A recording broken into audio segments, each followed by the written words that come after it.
নমস্কাৰ, আশা কৰোঁ আপোনালোকে ভালে আছে, ভালে থাকক আৰু স্বাগতম জনাইছোঁ মোৰ অন্য এটা ভিডিঅ'লৈ। আজি আৰু তেনেকুৱা ধৰণৰ ধৰক ভিডিঅ' তেনেকুৱা নহয় আৰু আজি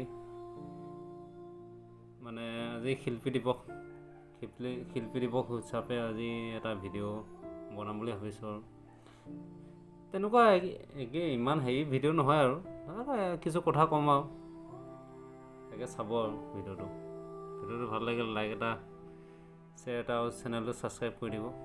ইমানে আৰু আজি শিল্পী দিৱস হিচাপে ধৰক ৰূপকোঁৱৰ জ্যোতিপ্ৰসাদ আগৰৱালা মৃত্যু তাৰিখ আজি আৰু 17 জানুৱাৰী আজি মৃত্যু দিৱস হিচাপে শিল্পী দিৱস পালন কৰা হয় আমাৰ অসমত। তাকে শিল্পী দিৱসৰ সকলোকে শুভেচ্ছা জনালোঁ।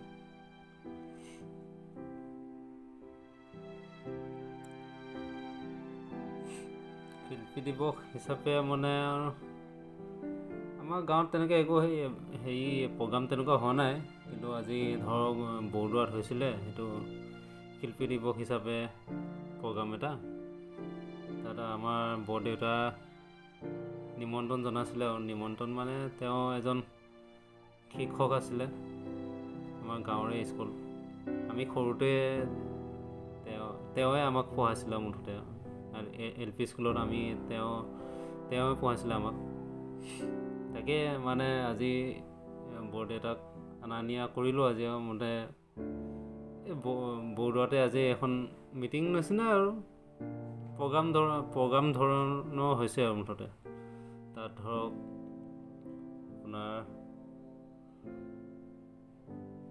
কৰিছে আৰু মুঠতে সন্মান ধৰণৰ আৰু শিল্পী এজন শিক্ষক যেতিয়া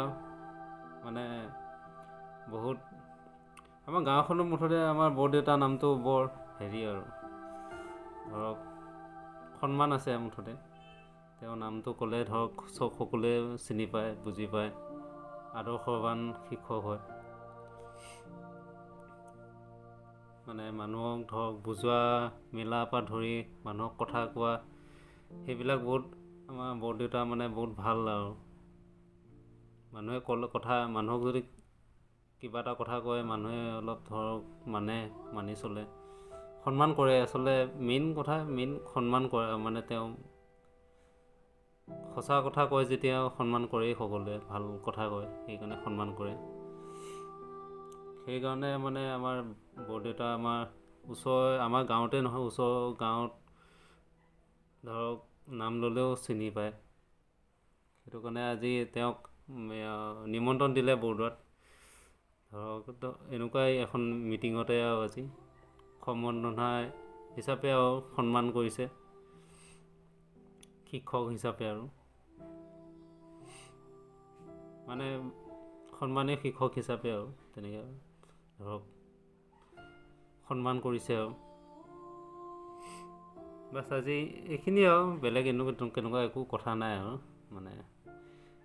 নাজানো কথাবিলাক কিবা ভুলো হ'ব পাৰে কওঁতে, মই নাজানো। খালি কৈছোঁ মোৰ মনটো মই মুঠতে কৈছোঁ আৰু কথাটো শিল্পী দিৱস হিচাপে আৰু সকলোকে আন্তৰিক শুভেচ্ছা জনালোঁ। শিল্পী দিৱস হিচাপে ৰূপকোঁৱৰ জ্যোতিপ্ৰসাদ আগৰৱালা দেৱৰ 17 জানুৱাৰীত তেওঁৰ মৃত্যু হৈছিলে।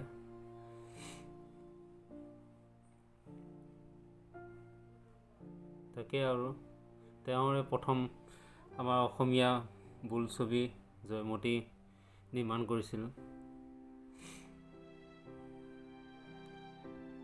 সকলোৱে মনত ৰখা উচিত আৰু তেওঁক, ৰূপকোঁৱৰ জ্যোতিপ্ৰসাদ আগৰৱালাক। আজিকালি দিনক দিনে মানুহবোৰে আৰু পাহৰিবই ধৰিছে। আগত তেনেকুৱা ধৰণৰ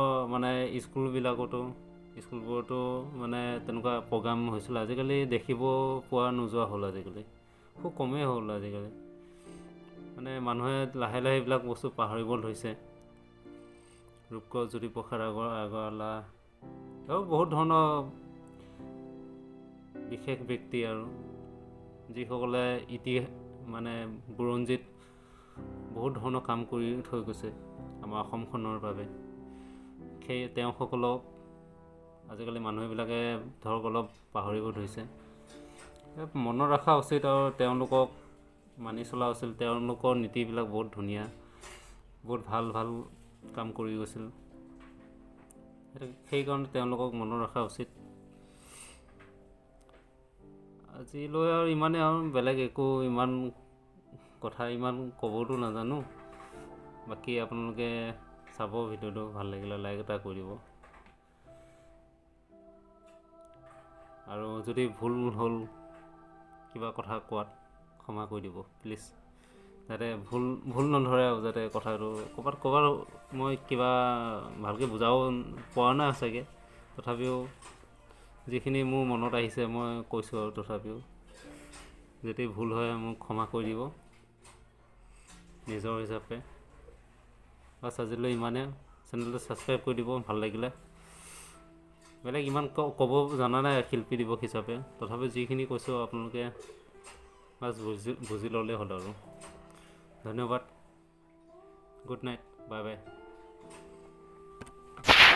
গছে গছে পাতি দিলে ফুলৰে শৰাই, হে ৰাম ৰাম ফুলৰে শৰাই।